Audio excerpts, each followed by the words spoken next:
everybody, it's me, Leroy. I'm just here, chilling on the couch of fun. I'm gonna get ready to listen to Allison's insert title here book review. So why don't you listen in with me? Hey, camera monkey, pan the camera over to Allison, the nice monkey. Here we go, panning!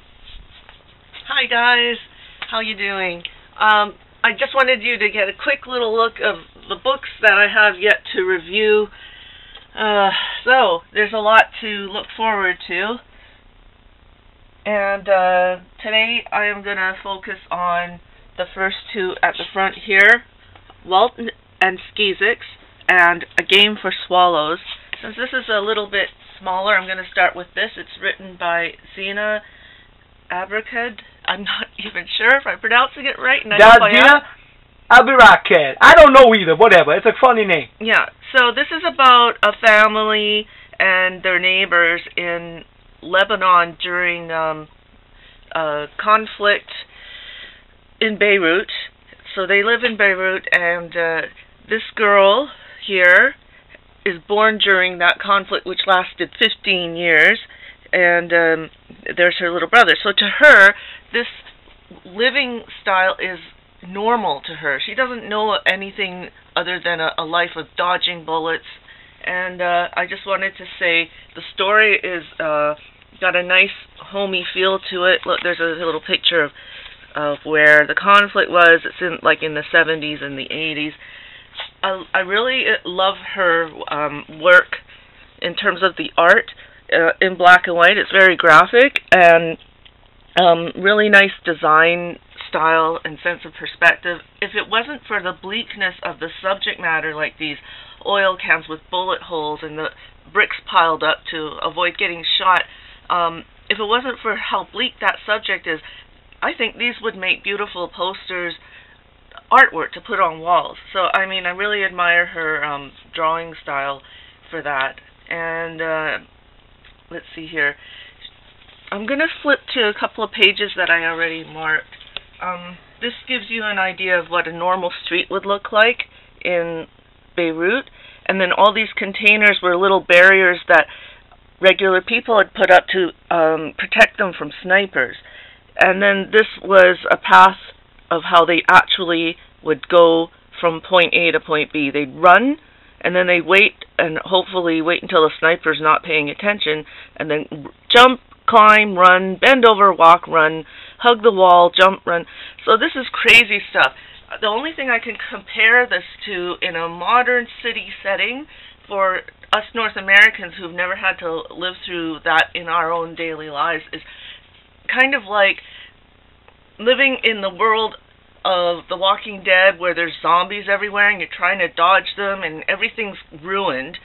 And it used to be good, but it's never the same again. So, and this is real life. So this, to me, is really, really powerful in that these people still find a way to be living normal lives and trying to have, as much normalcy as possible for the sake of each other, for themselves, and for their kids. And, there's no politics in this story. This family is just trying to survive, and their neighbors too. Some of them talk about how they want to stay there and help the city restore itself. So this guy is like that.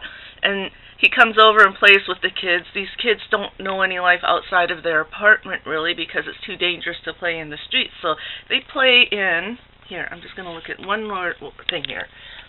This is their apartment, okay? And then she marks down where they... where the rooms are and how the normal usage of the rooms would be. So the living room would be where people would mostly walk through, and those are windows. And that's their living room there on the next page. But as she says here, slowly during this time of conflict, they lost the use of rooms one by one, and because of snipers and fear of being shot or bombed. So the only safe place was their foyer. So they slept there, ate there, cooked there, and their neighbors would come here and gather in their foyer because it was the safest place in the building to be if bombing started. So this is a light family story, but with a really dark background, and the fact that it's something that really happened, it gives you a real sense of humanity. Okay, I've talked a ton about this. This is a really good book to have. I would say I would highly recommend this. Buy it for the artwork, buy it for the story. You won't regret this one. This one is an older book published by Drawn and Quarterly. It's called Walt and Skeezix. They basically went to a huge amount of trouble to put together the collection of all of Frank King's comic strips from 1921 and 1922. It was a daily comic strip. And then something I think is really great about it is that they talk about not only the comics themselves, but actually the artist's own background. So, like, that's his family, his parents, that is. I think there's a picture of the artist here somewhere, if I can find it. I think I just missed the page. There. So that's him as a young artist, and you get to get a real feel of how he grew up, because actually the comic book, the comic strip itself is actually based a lot on autobiographical background, and like the names of streets that the character references are actual real streets in the Midwest. So what I really enjoyed about this, I mean, there's the obvious things. Here's a timeline that shows, all the when he was born and when he started the comic book and when he got married and things like that. So there's a lot of interesting stuff here. Look, comic book artwork! Yay! Yeah, the thing I like, this drawing style is really light, and there's a nice sense of detail without actually having to show a lot of detail, but you feel like you haven't missed anything. And about a year into this daily, he himself had a baby with his wife, so he decided to introduce the baby into the comic strip. It turns out to be a baby left on his doorstep, and that is Skeezix. That's the little guy that Walt adopts. And so then the comic strip changes from being about guys talking about cars and their hobby of fixing cars. It becomes a story about this guy raising a baby in real time. So the baby actually grows and it's teething, and he gives the baby a name. The name is Allison, actually, which is kind of... That's not that weird. Allison is actually a boy's name. It's like the name Leslie. Yeah, it's actually a boy's name, but I don't hear it very often as a boy's name these days. So I don't hear Skeezix as a name very often either. No, that was his nickname. So, it's really enjoyable as a snapshot of life in that time period in the 1920s before the big crash. Just a real sense of community. And also the really amazing thing to me is that it portrays a single bachelor guy raising a child by himself. So to me, that's really cutting edge. I don't know how typical that was back in the day. I mean, I know there was like some comic strips like Orphan Annie, but he raised a baby girl. Yeah, stuff like that. So there were orphans. The Bruce Wayne, he raised a Batman boy. Yeah, there were orphans because of World War I and World War II, but I mean, I think, it's nice to revisit stuff like this because we don't see that's a nice panel. Family Camera monkey, look at that panel. You don't see stories like this anymore these days. So, all in all, it's been a really enjoyable read, and So Nice Monkey, tell us the special thing about the book. I know you bought it on the RX discount shelf, but what was the special thing about this book that you thought was really cool that Chris went and did when he published this book? I thought what was really cool is he went to his friend Joe Matt to get a lot of the comic strips that he published here.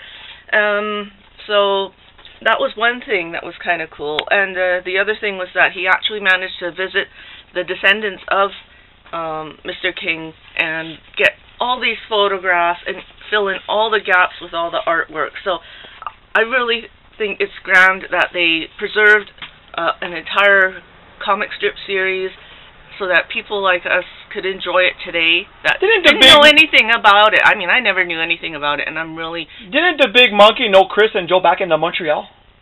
Yeah. That is so cool. That is very cool. There's always that sense of 6 degrees of separation when you talk about comic book fans and comic book artists, because we always want to go out and get their autographs or something, or maybe we see them drop into comic book stores. In other words, comic book people are real people. Yeah, real people with a real community. It's just a lot of fun. And what was Joe Matt's comic book called? Do you remember? My brain is not working. Hey, Big Monkey! Really good. What was Joe Matt's comic book called? I used to buy his comic book, and I don't know why I haven't seen stuff from him lately. It was called Peep Show! Yeah. I went to school with Trishie, Joe's girlfriend. Yeah, okay. Thank you, Big Monkey. If you're out there, Joe, let's see some more comics from you. We miss you. I really enjoyed Joe's stories as well. Another little aside about that was there was a guy he wrote about, Joe did, in his comic books that actually I knew from college, and he got really pissed off.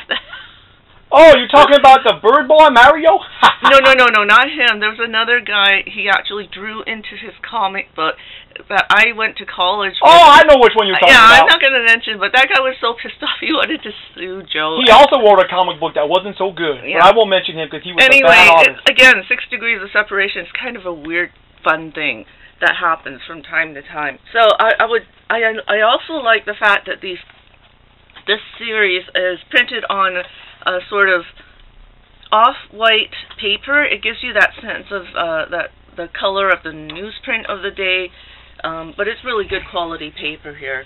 So all in all, I'd say this is a great collection for somebody to have if they like anything like Peanuts or Dennis the Menace, or... In other words, find a book, buy the book! Yeah, this is really cool. I got this from the discount shelf at RX Comics for half of the regular price. So you're going to find little treasures like this there. And that was like $17. So normally it would have sold for like $34. So you should go there and check it out. There's a ton of great graphic novels on that shelf. So nice, Monkey. 2 more things before we say goodbye. Yeah? What book are you going to do next week? Okay. So... And then don't you have to mention somebody that you met down in the Chinatown? Chinatown. Remember? Oh, yeah.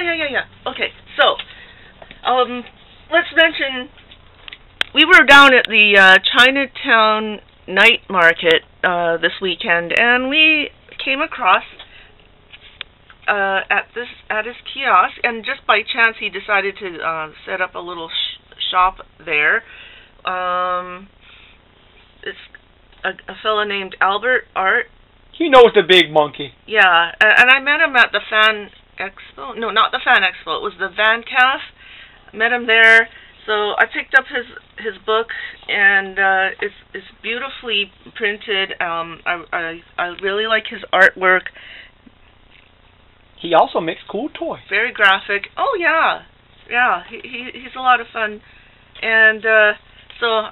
There's this little promotion for the local art here in Vancouver. If you want to support local art, check him out. He does posters as well. And my daughter liked it so much she got And now, the big question of the week. Are we going to look at our friend Joe, Will Eisner, Paula Summer Job, or what book are you going to look at next week? I was planning on The Art of War. This is a graphic novel with lots of violence, so I think Leroy will really enjoy looking at that, because the stuff that I reviewed today, it doesn't really show gore. It was very depressing. Like it was good. It was really good. Anyway, this and let me see something. Oh, let me pick. Please, okay, please. You pick. All right. Just because you're such a nice monkey. Oh, do that one, please. Lover's Lane. That's actually about a murder. Oh, double sweet. murder. Violence and love. Okay, yeah, there. That's what I'm going to review for you next week. Thank you, nice monkey. Yeah, thank you for all your patience. I know I'm a little bit gibbled today, so. All right, everybody. It's time for me to go read my comic books and do my review. We'll see you next time for Allison's Insert Title Book Here Review. Bye-bye.